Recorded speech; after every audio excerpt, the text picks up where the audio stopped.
Mathematics, paper 2.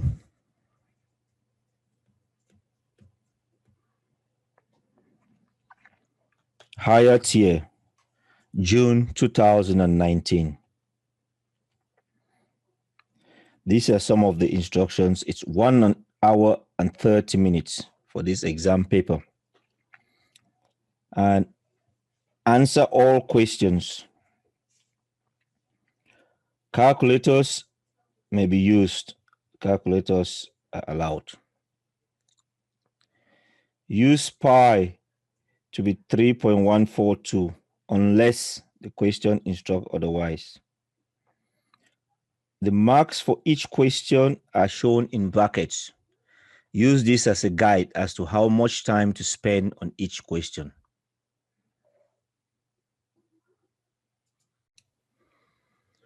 Question number 1. Solve 14n greater than 11n plus 6. The way to solve it, you want to subtract 11n from both sides. So you get 3n is greater than 6. What do you multiply by 3 to get 6? That's what you ask. Or you can divide 6 divided by 3. It gives you 2. So n has to be greater than 2. And that's the answer for question 1a. Question 1b. On the number line below, show the set of values of x for which minus 2 is less than x plus 3 less than or equals to 4.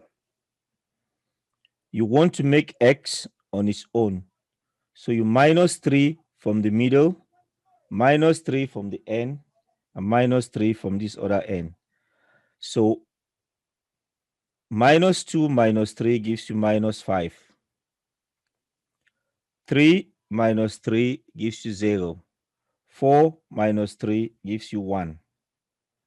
So it goes from minus 5 less than x less than or equals to 1.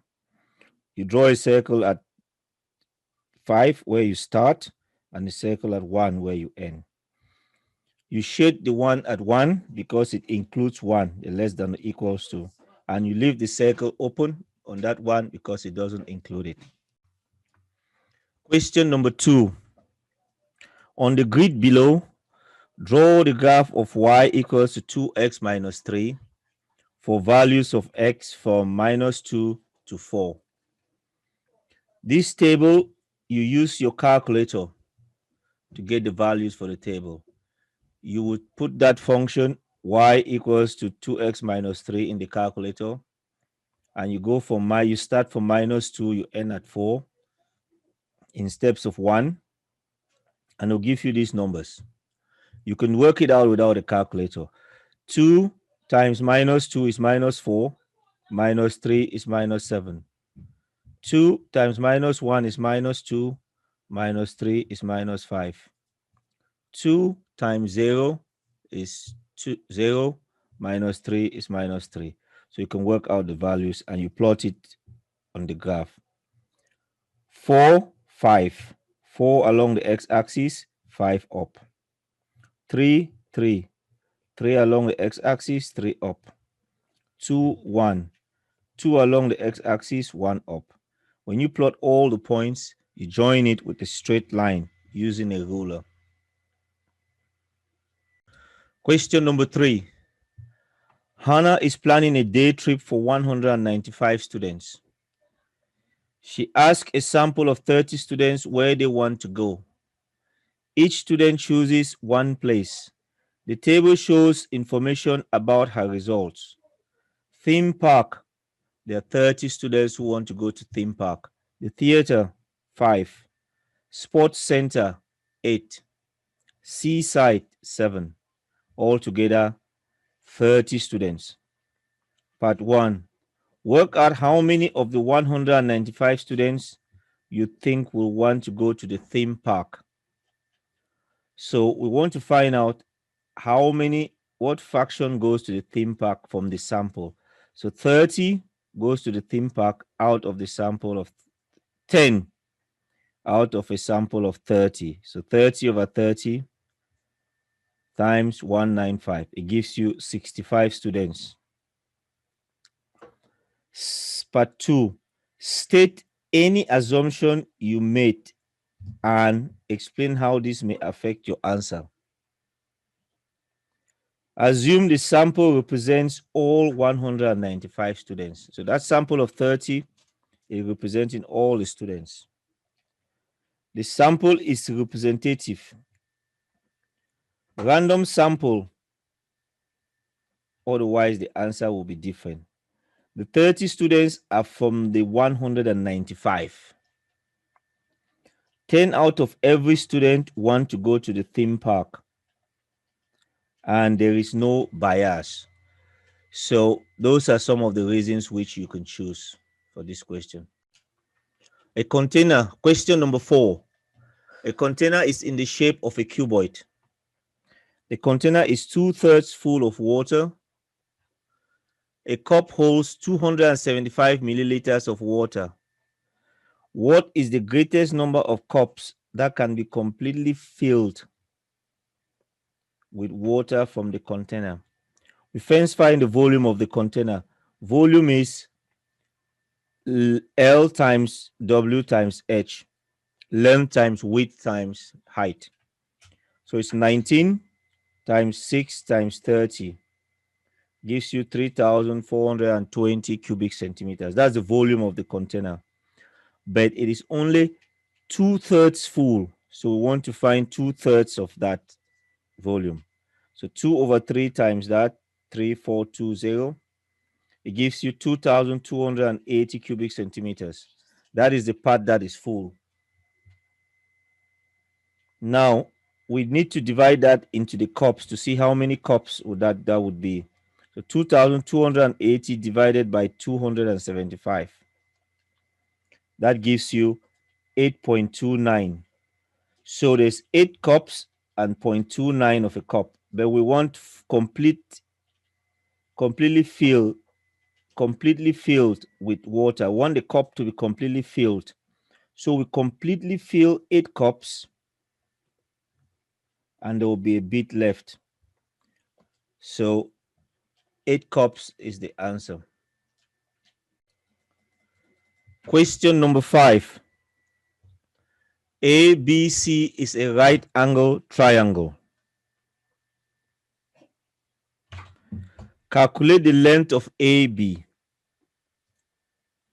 Give your answer correct to 2 decimal places.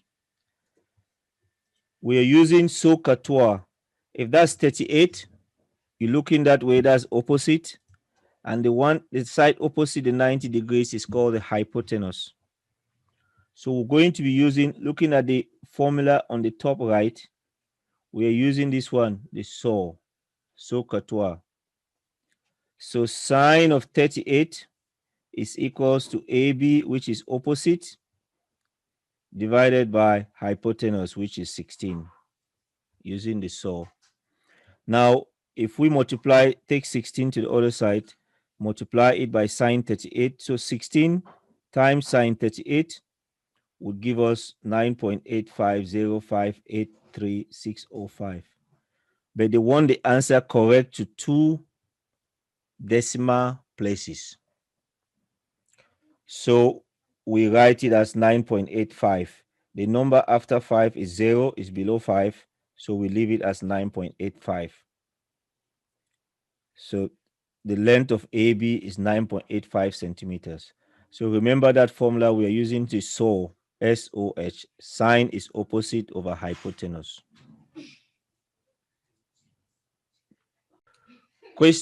Question number 6. Sally used her calculator to work out the value of a number y. The answer on her calculator display began 8.3. Complete the error interval for y. You can have 8.3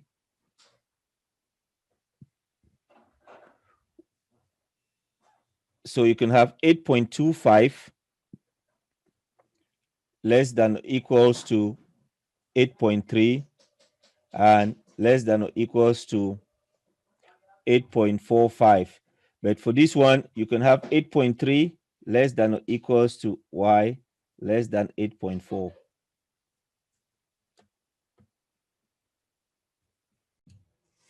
Question number 7. 360 pounds is shared between Abby, Ben, Chloe, and Dinesh. The ratio of the amount Abby gets to the amount Ben gets is 2:7. Chloe and Dinesh each get 1.5 times the amount Abby gets. Work out the amount of money that Ben gets. So you write them as A is to B is to C is to D.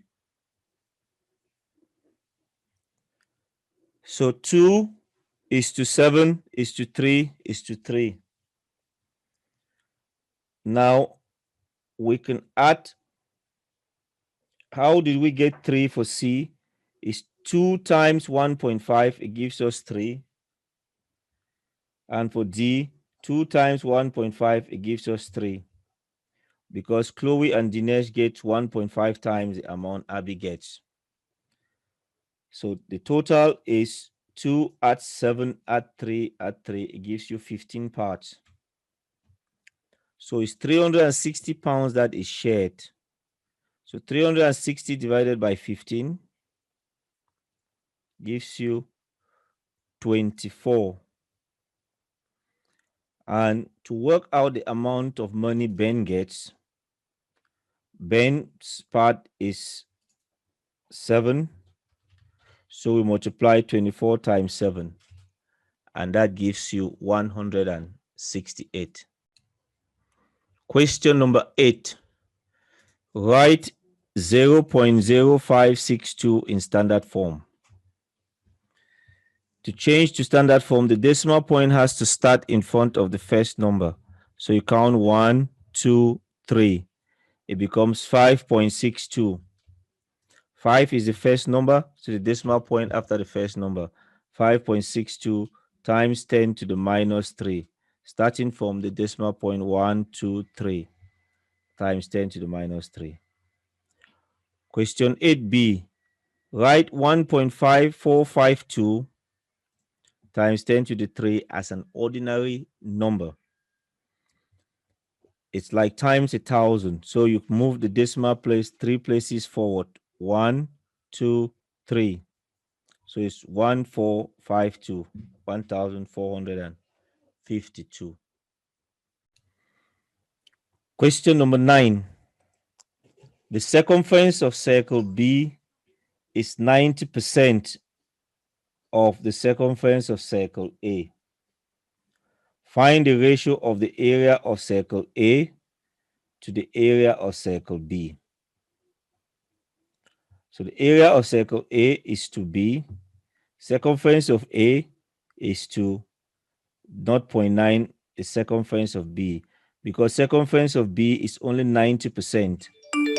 So we can write it as 0.9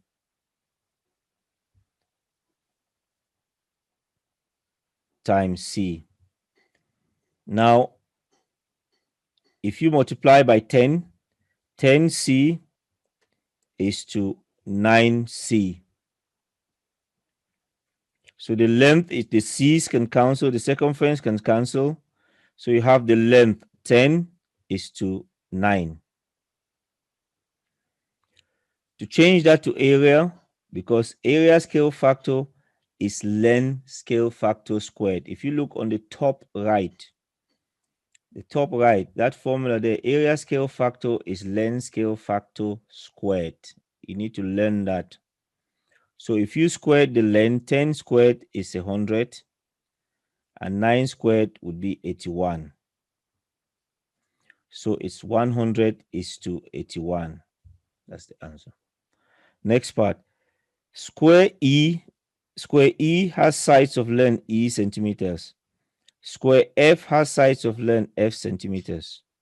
The area of square E is 44% greater than the area of square F. So work out the ratio E and F. So E represents square E, F represents square F. So the ratio E is to F is what we want to work out. So the area scale factor F squared for F, which is the area of E, is 44% more. So 44% is like 1.44 F squared because E is 44% more. So the ratio for area is 1.44 is to 1. So E is 44% more. You can write it as 1.44 is to 1. And you can find square root of 1.44, you get 1.2. Square root of 1, you get 1. To change it to without a decimal, you can times by 10. 1.2 times 10, it gives you 12. 1 times 10, it gives you 10. And when you simplify, half of 12 is 6, half of 10 is 5. Or at this point where it's 1.44 and 1, you can multiply by 100. So you get, follow the green line, you get 144 and is to 100. Square root of 144 is 12. Square root of 100 is 10. Half of 12 is 6 and half of 10 is 5. So the ratio is 6 is to 5. Question number 10. Mary travels to work by train every day.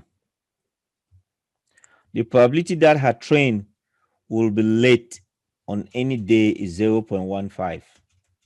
Complete the probability tree diagram for Thursday and Friday. So the two probability have to add up to 1 for each for the branch. So for the branch for late is 0.15. The branch for not late is 1 minus 0.15. It gives you 0.85. Because when you add these two together, they should give you 1. So late is 0.15. So not late would be 0.85. Each time you 1 minus 0.15, you get 0.85. Late is 0.15. Not late is 0.85. That's the tree diagram completed. Part B. Work out the probability that her train will be late on at least one of these 2 days. On at least one of these 2 days. So probability of late and late, or plus probability of late and not late, plus probability of not late and late. So what's the probability of late the Thursday and late on Friday? Thursday is 0.5, Friday is 0.5, 0.15.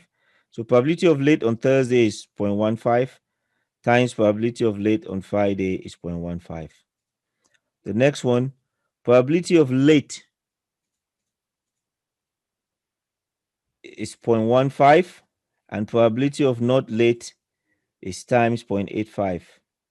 Or you can have probability of not late is 0.85 times probability of late is 0.15. When you multiply that, you get 0.0225 plus 0.1275 plus 0.1275. That gives you 0.2775. Question number 11. The grouped frequency table gives information about the times in minutes that 80 office workers take to get to work. Between 0 and 20 minutes is 5 workers. 20 and 40 minutes, 30 workers. 40 and 60 minutes, 20. 60 and 80, 15. 80 and 100, 8 workers. Between 100 and 120 minutes, 2 workers take to get to work. Complete the cumulative frequency table. Cumulative means we add them. So 5 add 30 gives you 35. 35 add 20, it gives you 55. 55 add 15 gives you 70. 70 add 8, it gives you 78. 78 add 2, it gives you 80. So this is a cumulative frequency column completed.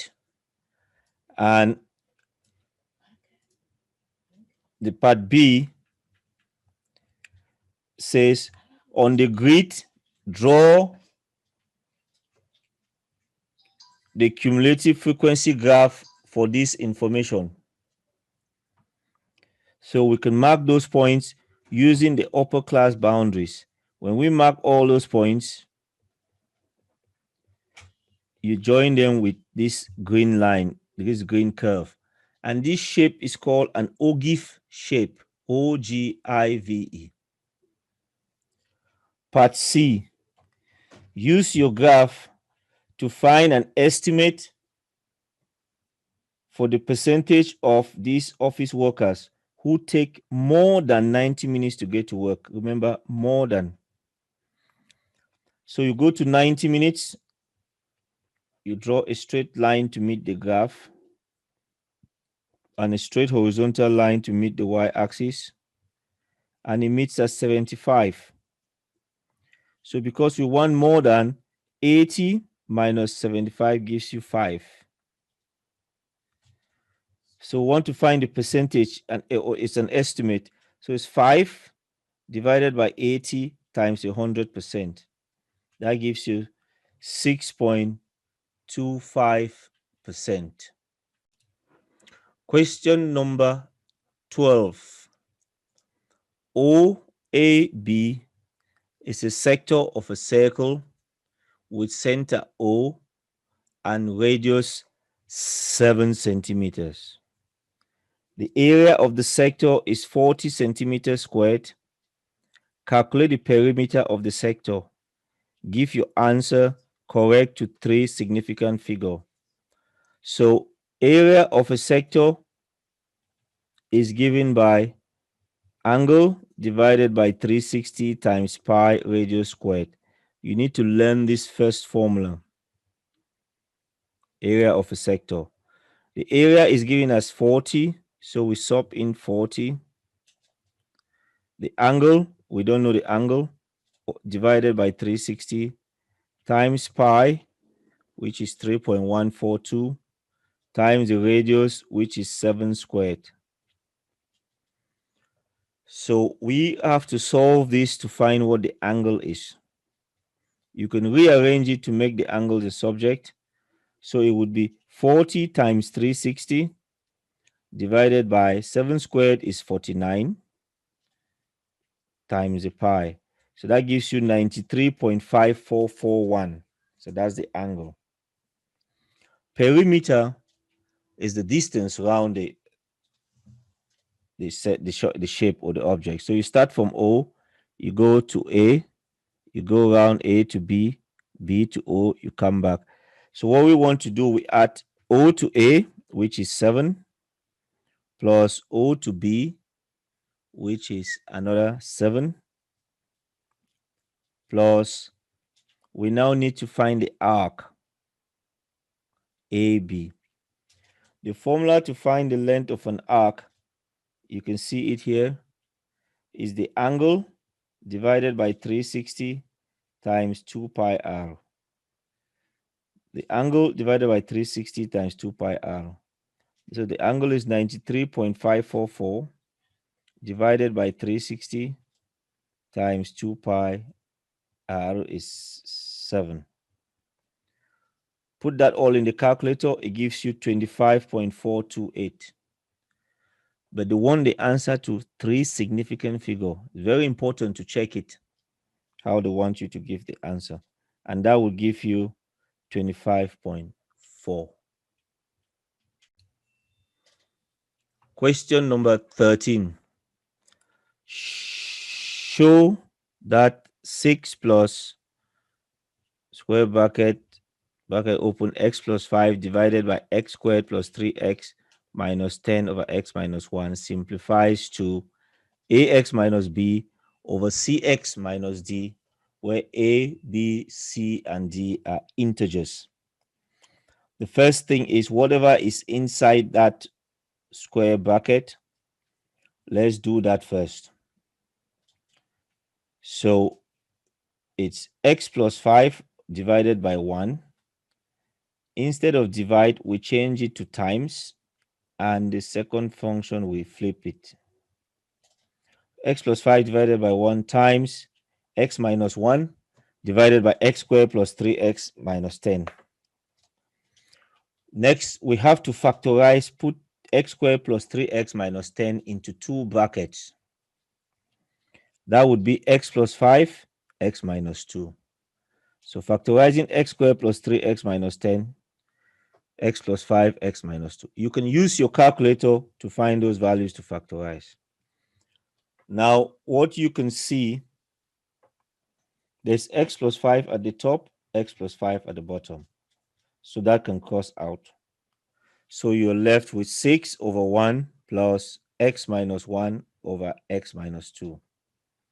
To do this question, you can use the upside down table method, or you can get x minus 2 as the common denominator, and that would multiply by 6 times x minus 2 plus x minus 2 will divide x minus 2, and you have x minus 1. So you remove the brackets, 6 times x, 6 times 2. So it becomes 6x minus 12 plus x minus 1. Collect like terms. 6x plus x, 6x plus x is 7x. Minus 12 minus 1 is minus 13. And you will have the x minus 2 at the bottom. So to summarize, A, which is what they're asking to find out, the A is 7. B is that value there, which is minus 13. This one here, B is minus 13. C is 1. The number in front of x is 1. C is 1. And D is 2.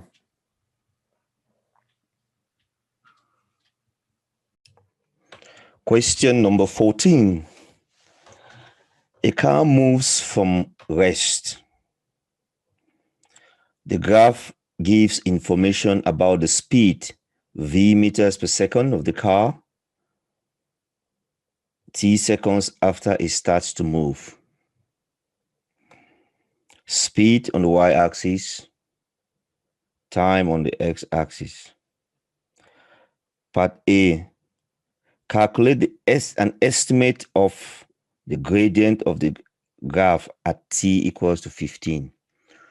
So what you do, you go at the time, look at the time, 15.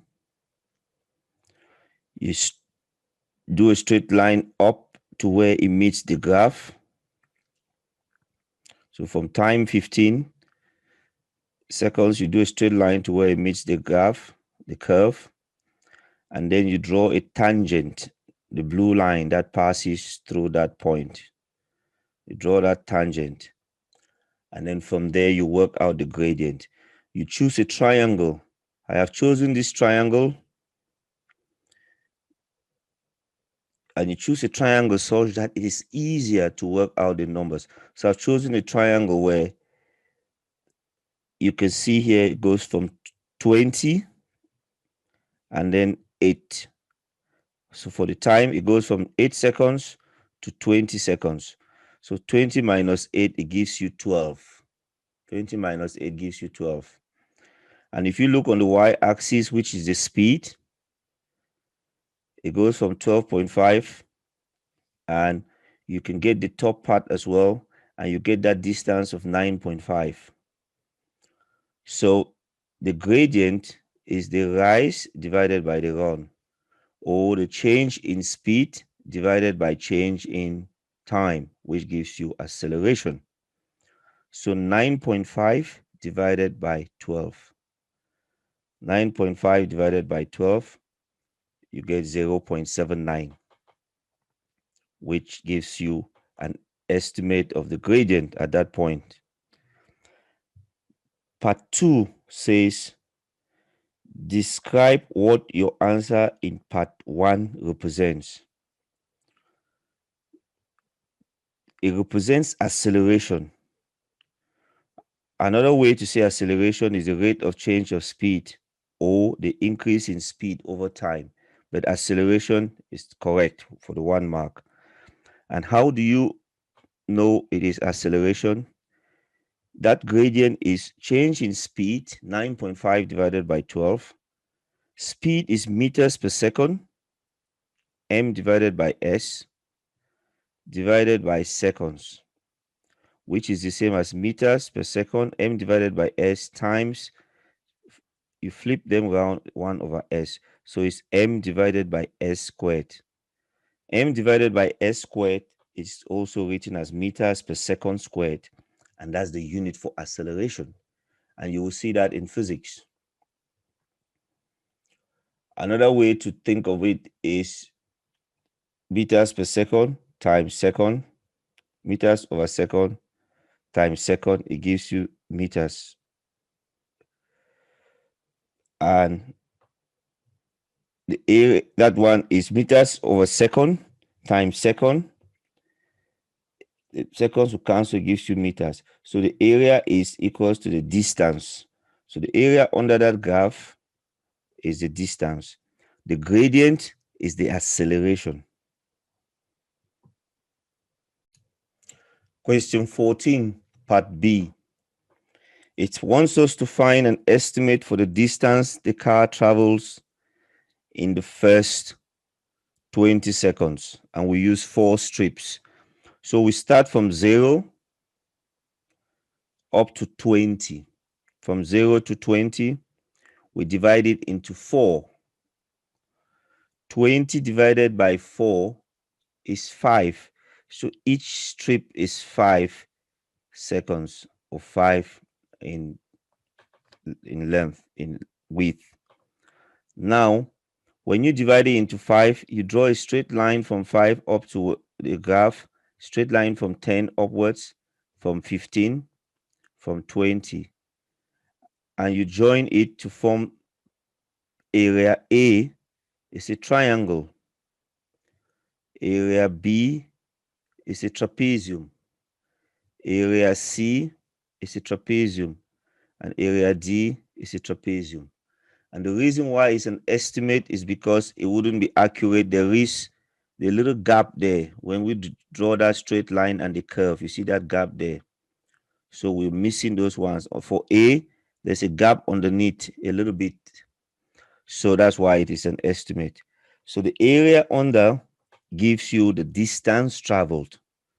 So we need to find the area for shape A, B, C, and D. Shape A is a triangle. The area of a triangle is the base times the height divided by 2. The base is 5. The height is 4.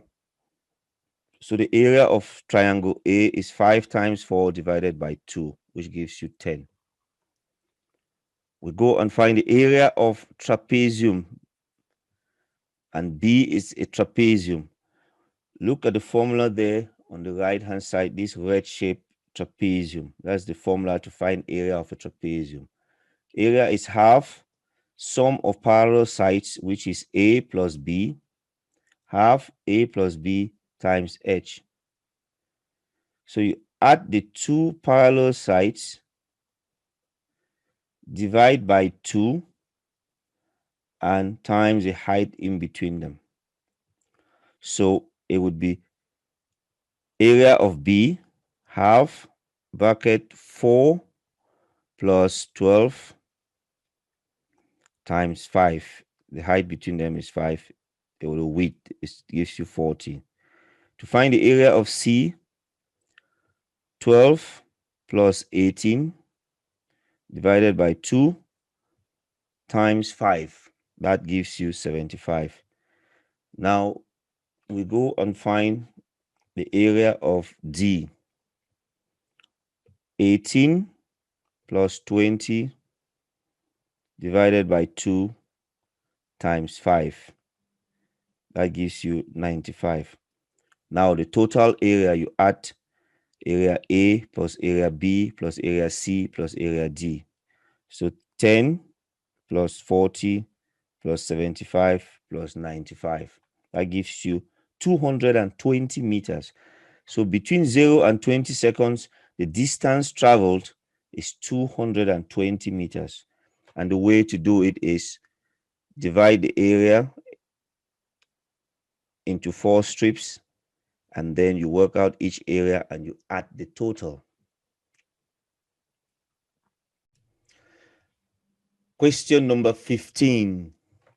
Make M the subject of the formula F equals to 3M plus 4 over M minus 1. So we can write it as F divided by 1. I put the 1 in pink. You can write any number or letter like that because it doesn't change it. What you want to do, you cross multiply. F times M minus 1 is equals to 1 times 3M plus 4. So F times bracket M minus 1, don't forget the brackets, very important there, equals to 3M plus 4. And then now you remove the bracket or you expand. F times M is Fm. F times minus 1 is minus F. That's equals to 3M plus 1. At this point, we need to put all the M on one side. So we take plus 3M, take the plus 3M and move it to the left side. The opposite of plus 3M is minus 3M. So next line is Fm minus 3M is equals to 4. We take the minus F to the right-hand side. Minus F, taking it to the right-hand side, it becomes plus F. So it becomes 4 plus F. Now for this one, we factorize. There's M, M on the here and there's M here. So M is common. So you take M out of the bracket. You're left with F minus 3 equals to 4 plus F. So that is, I would highlight the common, M there is common. So you take it out of the bracket. That's mean by factorize. And at this stage, I would put what I was doing there so you can see clearly, because it does help some students. We took this F to that side and we took this 3M to this side. So the swap, that's what we did there. It helps you to see what we're doing. Now we want to get M on its own. So we need to take F minus 3 to the other side. So we want to take this F minus 3, take it to this side. Because it is times F minus 3, when it goes to the other side, it becomes divided by F minus 3. So that gives you M is F4 plus F divided by F minus 3.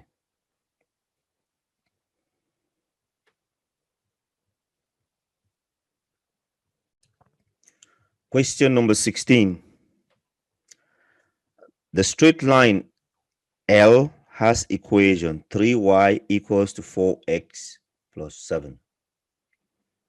The point A has coordinates 3 minus 5. Find an equation of the straight line that is perpendicular to L and passes through A. The first thing we need in this is the equation for a straight line. If you look on the right-hand side, the equation for a straight line is y equals to mx plus c, and m represents the gradient, c represents the y-intercept where it crosses the y-axis. You need to remember this form. So first thing is we want to get that equation L to look like y equals to mx plus c. So we have 3y is equals to 4x plus 7. To get it as y equals to mx plus c, we need to remove the 3. It is times 3. The opposite of times 3 is divide by 3. When you divide by 3, it will cancel on the left side, and then you divide everything by 3. 4x divided by 3, you get 4 over 3. and 7 divided by 3. Now it's in the form y equals to mx plus c.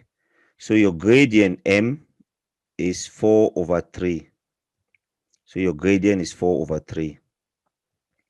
Now, to get the gradient of the perpendicular line, so the gradient of this line is 4 over 3. The gradient of the perpendicular line, this is where we use a formula. If you look on the right hand side, you will see this formula for perpendicular lines. If AB is a line and DC is perpendicular to it, the angle between them is 90 degrees. So that's why it's perpendicular. That angle is 90 degrees. So if you know the gradient of AB, you times it with the gradient of CD, you will get -1. And the formula in the yellow, the shaded yellow there, that's how you write the formula. The gradient of one line times the gradient of the other line is equals to -1. That shows the two lines are perpendicular. That shows the angle between the two lines is 90 degrees. So we know one of the gradient is 4 over 3. So 4 over 3 times the other gradient, which should be -1. And you can rearrange it to get the other gradient. Let's call it M2. Let's look on the left hand side, call it M2. So the new gradient M2 is -1 divided by M1, the gradient we know. So -1 divided by 4 over 3. You would flip it over, it will be -3 over 4. So the gradient for the perpendicular line is -3 over 4. And if you want to check your answer, you can multiply 4 over 3 for one of the lines, the gradient, times -3 over 4 for the other line. Your answer should give you -1. Now we need to see what it says on the question. Find the equation of the straight line that is perpendicular to L. Now we know the gradient, which for the perpendicular line is -3 over 4. So to find an equation for a line, you find the gradient and the intercept. We know the gradient is -3 over 4. We need to find the intercept.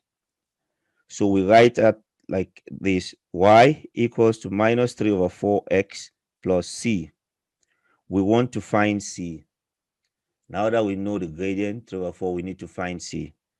To find c, we use the information from the question, because they said c, the line passes through A. The point A is 3 minus 5. So x is 3, y is -5. We sub in for x, we sub in 3 for x, and we sub in -5 for y. Now we can solve it. -3 times 3 is -9, and then there's divided by 4. To get the value for c, we can take -5, take the -9 over 4 to the other side. -5 plus 9 over 4, it gives you -11 over 4. So now that we know c, we can write out the equation. The equation should be written in the form y equals to mx plus c. So y equals to m is -3 over 4, the gradient which we found, x, minus the c, which is 11 over 4. That is the answer for the equation of the straight line. You can change it to the other form where you multiply by 4. You get 4y equals to -3x minus 11. But you can leave the answer as y equals to -3 over 4x minus 11 over 4. So to quickly summarize, memorize this formula to find equation of a straight line. Rearrange the line, the equation L, to look like y equals to mx plus c. And that helps you find the gradient. Use the formula that the gradient of perpendicular lines, when you multiply them, gives you -1 to find the other gradient. And then after that, you would find the y-intercept by substituting in the value for x and y. Question number 17. There are some small cubes and some large cubes in the back. The cubes are red or the cubes are yellow. The ratio of the number of small cubes to the number of large cubes is 4:7. The ratio of the number of red cubes to the number of yellow cubes is 3:5. Part A. Explain why the least possible number of cubes in the back is 88. So the ratio of the small to the large is 4:7. So the total part is 4 plus 7 is equals to 11. The ratio of the red is to yellow is 3:5. Total 3 plus 5 is 8. And the LCM of 8, the lowest common multiple of 8 and 11 is 88. That is why the least possible number of cubes in the back is 88. Part B. All the small cubes are yellow. Work out the least possible number of large yellow cubes in the back. So if we look at small is to large, is 4:7. And we can have 4 times 8 is 32. 7 times 8 is 56. That gives us 32 plus 56. It gives us 88. And we look at, that was from the ratio of red to yellow. Red to yellow, 3:5. 3 times 11 is 33. 5 times 11 is 55. So 33 plus 55, it gives you 88. Now, if there are the yellow, there's 55 yellow and 32 small. 55 yellow, 32 small. So 55 yellow minus 32 small will give you 23. So that means there are 23 yellow which are large. So 23 yellow which are large. Question number 18. The points A, B, C, and D lie on a circle. CDE is a straight line. BA is equals to BD. CB is equals to CD. Angle ABD is 40 degrees. Work out the size of angle ADE. You must give a reason for each stage of your working. So the angle we want to work out, ADE, I've shaded it in this purple color. Now, there are certain things about this which you need to remember. Certain formulae or ideas. Let's start with an isosceles triangle. If you look on the top right-hand corner, you'll see an isosceles triangle. The important thing is 2 sides are the same length. The green there, they're the same length. The base angles is all in red. They are the same. 2 angles are the same. So we're going to look for an isosceles triangle. So in that shape, you can see BCD is an isosceles triangle. BCD is an isosceles triangle. Very important. And the next formula or concept to know, this is from circle theorem.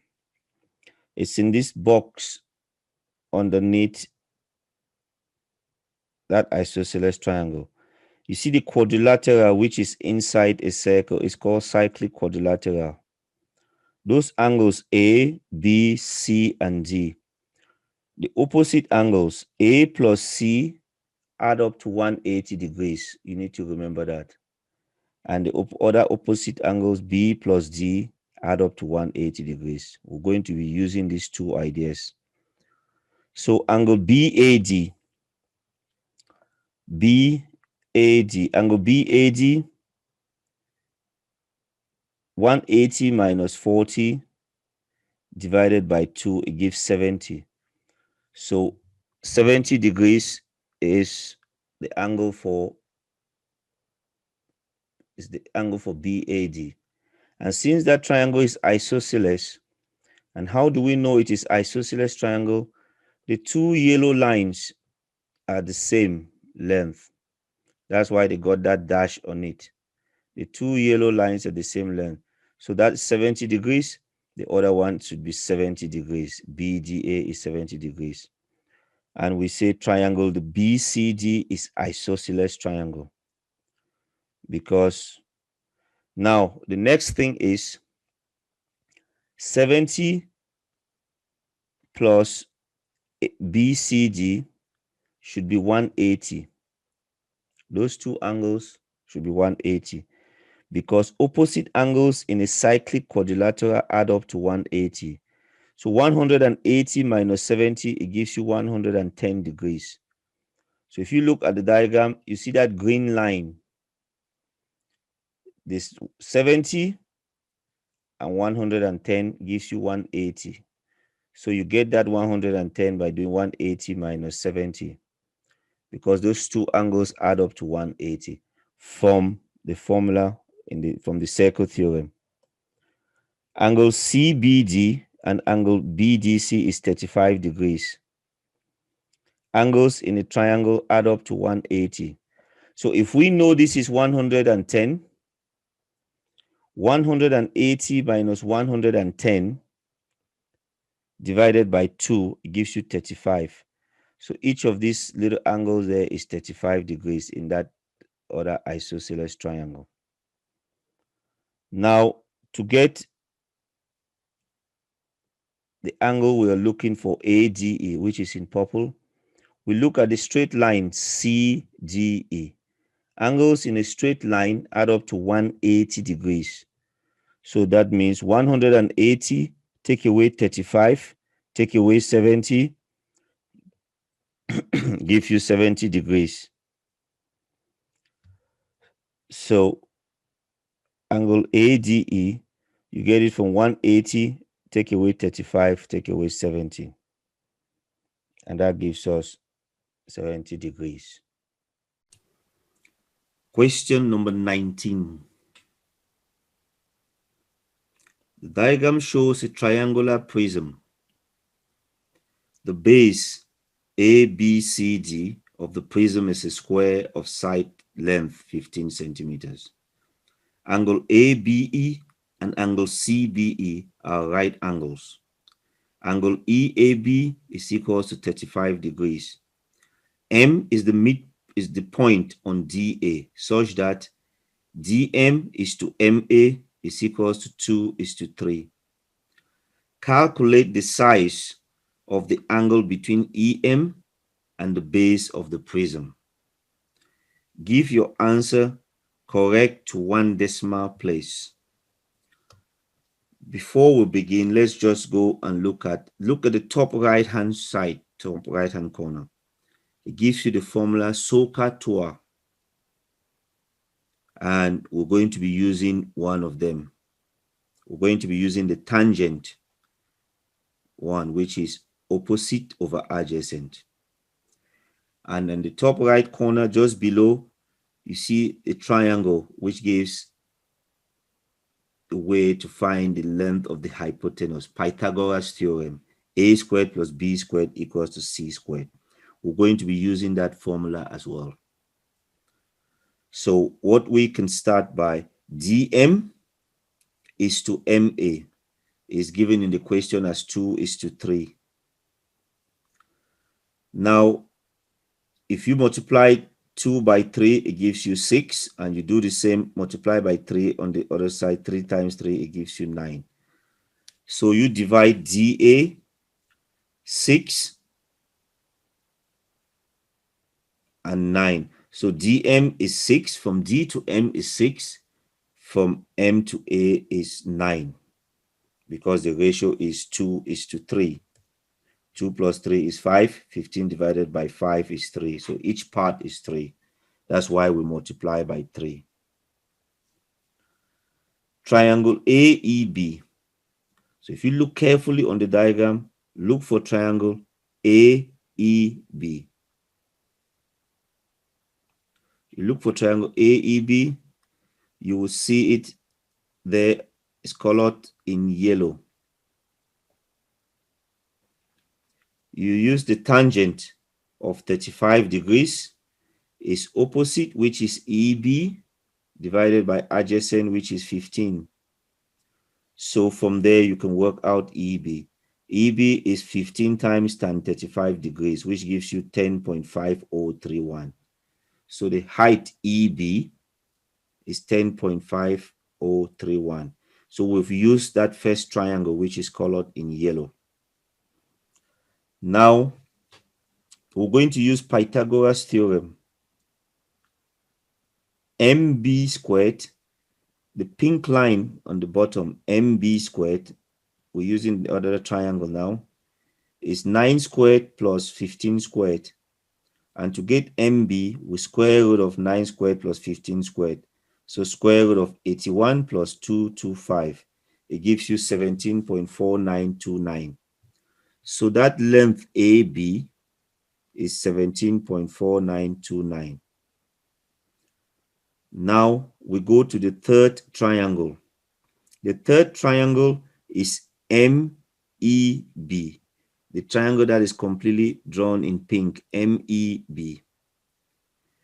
Tangent of the angle theta in that triangle is the opposite, which is EB, divided by the adjacent, which is MB. And the opposite is 10.50311 divided by 17.4929. And to get the angle, we take the inverse tangent of that, which is inverse tangent of 0.0600423. That gives you 30.98. But it says give your answer correct to 1 decimal place. So that would give us 31.0 degrees. So to summarize this question, we use 3 triangles. The first triangle is EAB, and that triangle is colored in yellow. The next, and that triangle gives us EB. We want to find the height. That's why we use that triangle. The next triangle is lying flat, is the triangle MBA or AMB. Is lying flat, and we use Pythagoras Theorem in that triangle. And the reason is because we want to find the length MB. The next thing is we use a third triangle. The last triangle is the pink one, MEB. With the pink triangle, we use it now to find the angle theta using tangent of theta is opposite over adjacent from the SOHCAHTOA formula. Question number 20. CDEF is a quadrilateral. CDEF is a quadrilateral. CD is equals to A, DE is equals to B, FC is equals to A minus B. Express FE in terms of A and OB. Give your answer in the simplest form. So we want to go from F to E. So we can go from F to C plus C to D plus D to E. That's how we can get to E. So FE is the same as F to C plus C to D plus D to E. F to C is A minus B, which is given. C to D is A, which is given. And D to E is B, which is given. When you add them together, a plus a, it gives you 2a. Minus b plus b is the same as b minus b, which is 0. So your answer is 2a. The next part. M is the midpoint of DE. X is the point on FM, such that fx is to xm is equals to n is to 1. CXE is a straight line. Work out the value of n. Now we need to work out, for example, CE. CE is given by CF plus FE. Or you can do CG plus DE. Now you get CE. Replacing CF is minus A plus B, because you're coming backwards, so it's minus A plus B plus 2A. That gives you A plus B. So CE is A plus B. We need to work out FM from F to M. F to M is the same as F to E, FE plus EM. So to go F to M, you can go F to E plus EM. So FE is 2A and EM is minus half B, because you're going the other way to DE. So it's minus half B. Now it gives us that the ratio is Fx is to Xm is n is to 1. So n plus 1 is the total. So Fx is n over n plus 1 times Fm. So what fraction of Fm is equals to Fx? That's what that means. So the fraction, look at the diagram there, n over n plus 1 times Fm. And Fx is n over n plus 1. You replace Fm, which is 2a minus a half b. So we need to find Cx. Look at the diagram carefully. To go from C to X, the yellow line, you can go from C to D, CD plus D to M plus M to X. So to get Cx, you go CD plus DM plus MX. Do we know MX? Yes, MX is 1 over n plus 1 MF. So it's a fraction of MF. 1 over n plus 1 MF. But MF is the same as minus FM. So we replace MF with minus FM. And so MF would be minus FM, which is minus 2A minus half B. And you must remove the bracket, it will be minus 2A and then plus half B. So MF is half B minus 2A. So now you got MX is 1 over n plus 1 bracket half B minus 2A. So we can complete Cx now. Cx, look at the diagram again, is CD. CD is A plus DM is half B plus 1 over n plus 1 half B minus 2A, which represents MX. So that is Cx. So we got Cx. We can put together the A together and put the B's together. So A minus 2A plus 2A over n plus 1. We put the A together, put the B together. Half B plus b over 2 bracket n plus 1. Once we put the a and the b's together, we can now factorize, put in brackets. So a, we take a out of the bracket. So this is what we're doing. Let me put some colors on it so you can see clearly what we do. There's a there and there's a there. We take that a out of the bracket. And then we do the same. There's b there and there's b there. We take the b out of the bracket.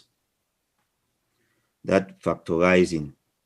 So it's b bracket half plus 1 over 2n plus 1. And we do the same with the a. Now, next step is equate the coefficients of a and b.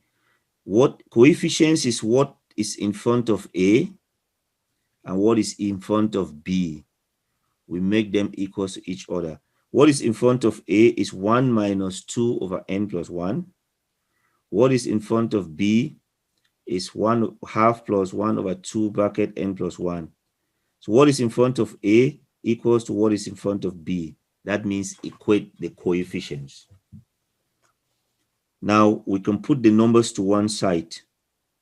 So what that means is we would take this half to the left side. It becomes minus a half. And then we would take this 2 over n plus 1 to the right side, and it will become plus 2 over n plus 1. So it becomes 1 minus a half. It gives you a half. And this 1 over 2 bracket n plus 1 plus 2 over n plus 1, we add this fraction together. Common denominator is, the lowest common denominator is 2 bracket n plus 1, which we divide into that, and you're left with 1. And the n plus 1 will cancel with that. You're left with 2 times 2 gives you 4. So when you add it, 1 plus 4 gives you 5. So you have 1 over 2 is equals to 5 over 2n plus 2. You cross multiply. 2n plus 2 times 1 is equals to 5 times 2. 5 times 2 is 10. You subtract 2 from both sides. 10 minus 2 is 8. And then you divide by 2. 8 divided by 2, it gives you 4. So the value of n is 4.